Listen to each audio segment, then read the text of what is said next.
Сәлем достар, бүгін мен анаммен ағаммен қауыннан фруктовый блюдо істейміз. Өте дәмді, өте тәтті.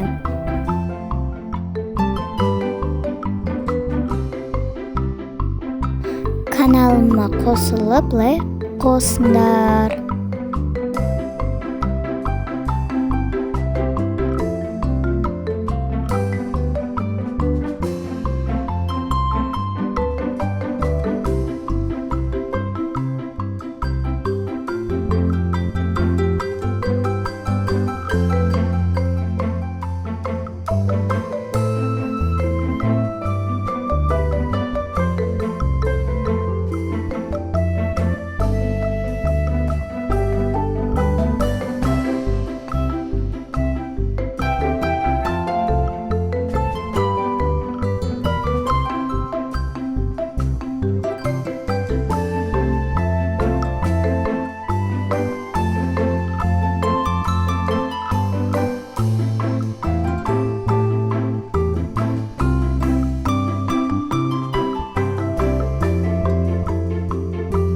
Келесі видеода кездескенше.